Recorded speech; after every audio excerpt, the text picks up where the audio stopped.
não dorme, pensa muito. Quem pensa muito fica triste, quem fica triste não dorme. Você, eleitor indeciso, passou os últimos 4 anos pensando muito, pensando intensamente, e por isso foi acusado de ser confuso, de ser hesitante, de ser até geminiano, e talvez por isso pode ser que tenha tido até fezes arremessadas em você na rua, entre outras coisas. Mas agora é o seu momento indeciso, então pare de pensar agora mesmo, porque da noite para o dia, o indeciso, o hesitante, o confuso, o geminiano não, passou a ser a figura política mais importante do país. E se você se sentir tentado a pensar mais alguma coisa, descarte seu pensamento imediatamente, seja ele qual for. E saiba que a nossa mente é biologicamente preparada para nos destruir. Mas nós trouxemos sim esse boletim astrológico eleitoral porque o petista não consegue entender o Lula com o Alckmin. A eleitora mulher e seres humanos em geral não conseguem entender o Bolsonaro com o cargo de presidente, o Ciro Gomes não consegue entender o Ciro Gomes e o Partido Novo ninguém se importa. Mas não se engane, todos eles querem te enganar, afinal, eleições servem para isso mesmo. Mas ninguém engana a astrologia. E é a astrologia que vai te ajudar a deixar de ser indeciso agora. Luiz Inácio Lula da Silva. De acordo com as informações da mãe de Luiz Inácio, a data de seu nascimento seria 27 de outubro de 1945, na cidade de Caetés. Ele então seria do signo de Escorpião, hipótese preferida pela maioria dos astrólogos. Mas, pelo registro civil, a data de nascimento do pequeno bebê Lula é de 6 de outubro de 1945, o que faria dele um libriano.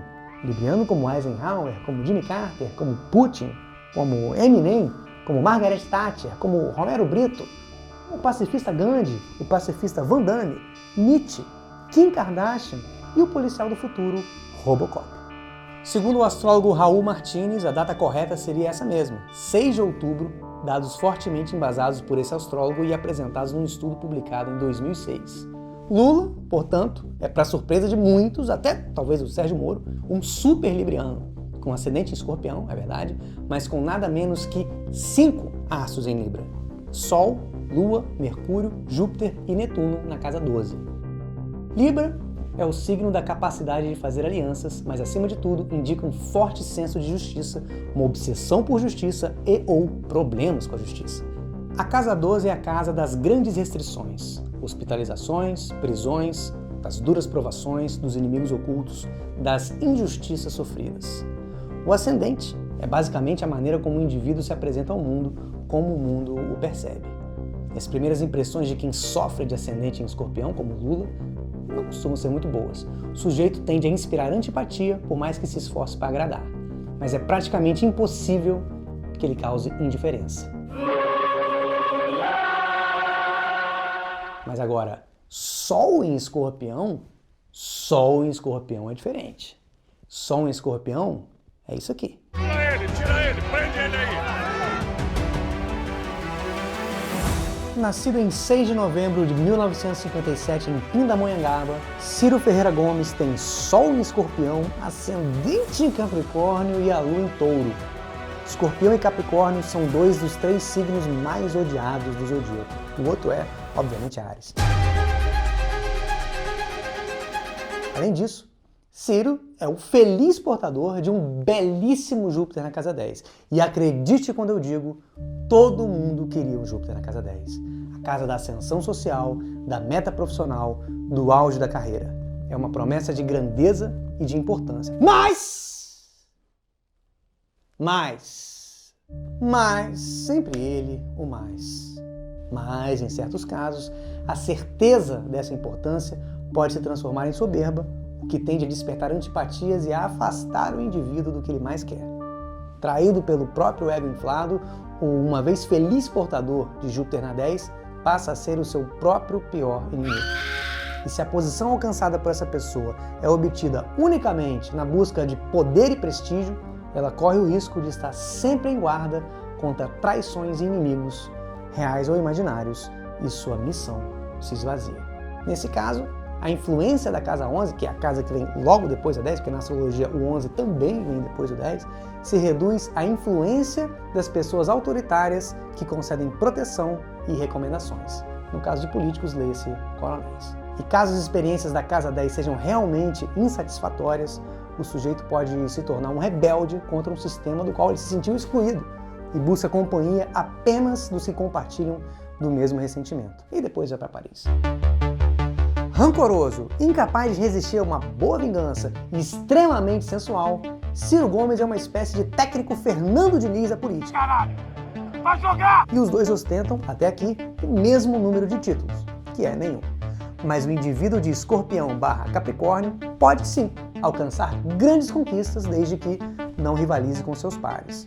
Sua natureza passional se expressa pela exaltação da vontade poderosa e pela ânsia de protagonismo, mas tem tendência a trair por medo de ser traído. Escorpião é o signo dos pactos rompidos, da vingança contra antigas ofensas, muitas vezes de maneira desproporcional, e do rancor, que nem ele lembra o motivo, mas ele sabe que deve continuar com rancor. O mapa de Ciro Gomes é, em resumo, o mapa de alguém traído por si mesmo. Então, se Lula enganou alguém, foi fingindo ser de Escorpião, Ciro acreditou porque quis e acabou brigando e se envenenando sozinho. Quem também tem Lua com aspecto tenso é uma personalidade interessante com Lua-Vênus opostos a Plutão em quadratura a Marte e Saturno-Trígono-Netuno, indicando uma pessoa competitiva, audaciosa, arrogante e autoritária. Se magoa com facilidade e reage dramatizando a sua mágoa, sempre na defensiva porque se sente ameaçado. Acha que paga um preço muito alto por tudo o que consegue na vida e se considera injustiçado. Sua postura inflamada vem de uma profunda insegurança sexual. Seu complexo de inferioridade o torna ressentido e invejoso. É claro que eu estou falando dele, o filósofo francês René Descartes. Não, mentira. Descartes já morreu, inclusive, há muito tempo, uma pena. Eu estou falando de Jair Messias Bolsonaro. Como absolutamente tudo na vida de Bolsonaro, seu mapa astral é controverso, confuso, cheio de informações suspeitas, totalmente desorientado e bastante burro também. Ninguém sabe exatamente o horário em que ele nasceu ou mesmo por que ele nasceu. E se a cidade onde ele nasceu, Glicério, realmente existe. Decidimos aqui ir com o que faz mais sentido, em acordo com o astrólogo Antônio Carlos Costa Vieira, que coleta mapas de personalidades do mundo político. O que significa dizer que, em Glicério, no dia 21 de março de 1955, junto com os primeiros belos raios de uma doce manhã, nasceu o pequenino Jairzinho Bolsonaro, com Sol em Áries, Ascendente em Áries e Lua em Aquário. Seus ídolos são o torturador e leonino Brilhante Ustra e o profeta mensageiro da paz, Jesus Cristo. Sua humildade e andar totalmente armado são seus maiores trunfos, e isso aí todo mundo sabe. Porém, um cidadão que apodrece a olhos vistos e ainda assim é desejado por tantas mulheres e principalmente tantos homens, só poderia ser totalmente explicado pela astrologia. E as primeiras impressões sobre esse mapa são as de um sujeito incapaz de moderação e de uma ousadia quase suicida em seu descaso. Soma-se a isso a capacidade de atrair e se cercar de pessoas tão ou mais violentas que ele. E temos aí uma fórmula, no mínimo, explosiva. Plutão na casa 5 em oposição a Lua-Vênus em Aquário na casa 11, em quadratura a Saturno na casa 8, em trígono a Netuno na casa 8. Esses aspectos indicam uma relação obsessiva com os filhos que ele controla, aterroriza e manipula e pelos quais ele também é constantemente manipulado.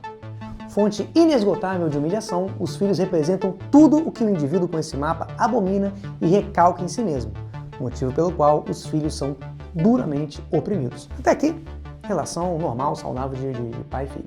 Mas essa dinâmica gera ressentimento, ciúme e mágoas. E os filhos mais castigados terminam por se vingar do pai tirano, revelando um enorme poder de destruição. Muitos segredos unem e condicionam a relação entre pai e filhos, que podem involuntariamente causar a sua derrocada. Derrotado pelos filhos ou por causa deles, a relação de pai e filho será fundamental para sua queda. Há a possibilidade de luto envolvendo um dos filhos em morte física ou simbólica. Nunca, desde Fernando Collor, tivemos um presidente cuja família importa tanto. E agora, sexo. No sexo, a necessidade de controle e importância e a tendência a sentir-se constantemente humilhado inclinam o portador desse mapa a impulsos aberrantes, como a bestialidade ou a práticas sadomasoquistas. Temos também Mercúrio na casa 12, e tudo isso junto indica uma sensibilidade aguçada para captar emoções violentas, tornando esse indivíduo um veículo de propagação de ideias que envolvem destruição e morte. A negação da realidade e a obsessão por um retorno a um passado nebuloso fazem parte de seus delírios saudosistas, que ele difunde apelando aos instintos mais baixos e também fazendo arminha com a mão. Além de tudo isso, o Mercúrio de Jair está em Peixes e nó do lunar sul conjunto ao fundo do céu.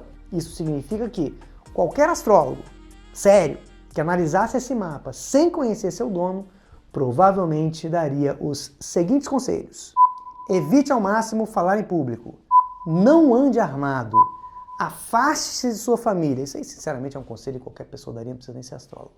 Não administre dinheiro público ou alheio.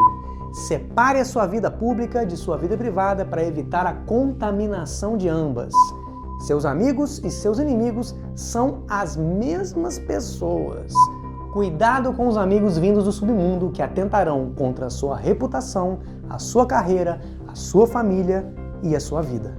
Agora, os trânsitos de Bolsonaro para 2022 não são de todo mal. Para nós, né? Para ele tá bem mal, tá bem ruim. Urano conjunto ao seu Marte natal, ou seja, há a possibilidade de um grande corte. Esse corte pode ser físico, como já aconteceu, ou metafísico, um corte da vida política, por exemplo. E 2023 fica pior. Resumindo, a verdadeira polarização do Brasil é astrológica, sim. É Libra versus Áries, é Lula versus Bolsonaro, é Tim Maia versus Roberto Carlos, é Avril Lavigne versus alguém de Áries, Antônio Fagundes, enfim, são signos opostos, é Libra versus Áries. Mas são opostos, porém complementares. E se você esperava, por algum motivo, na virada do ano, que 2022 fosse um ano suave, sinceramente não sei de onde você tirou essa ideia. O ano já começou turbulento e a astrologia prevê ainda mais problema. A taurina Elizabeth II, por exemplo, morreu. O também taurino Olavo de Carvalho também morreu. E o também taurino Batoré também morreu. Enfim, atenção taurino, pode ser que você morra ou encontre um grande amor. Mas, com todo respeito ao luto a esses três grandes nomes da política, o que importa é que a quadratura entre Saturno e Urano e seu cacho de desgraças não só não foi embora, como permanece até março de 2023. Seus efeitos serão sentidos em novembro de 22. Infelizmente, o libriano Tim Maia, quando disse que estávamos entrando em plena era racional, nos enganou. E se você achou que as pessoas estavam suficientemente insanas e delirantes em 2018, prepare-se. Prepare-se para um surto de intoxicação psíquica, fanatismo político e fundamentalismo religioso sinalizado pela presença dos gigantes Júpiter e Netuno em Peixes. E além disso, como a presença de Plutão na casa 12 do mapa do Brasil será sentida ainda por muitos anos, seria no mínimo interessante refletir sobre quem são os inimigos ocultos do país. O vírus? Nossos governantes? Os falsos messias? A sua família? Resposta: a sua família. Há fortes indícios de importantes mudanças, mas o improvável e o inesperado vão continuar assombrando o Brasil. No primeiro semestre de 2023, esses e outros trânsitos prometem um ano ainda mais retumbante e perigoso, e o Brasil deve viver sua mais grave crise desde 64. Mas não se desespere ainda, porque tem mais para se desesperar. Ainda cabe uma pequena observação. Você pode ter a impressão de que toda a sua família enlouqueceu por culpa de Plutão na casa 12, mas não se apresse em culpar os planetas. O mais provável é que você simplesmente não conheça muito bem os seus parentes.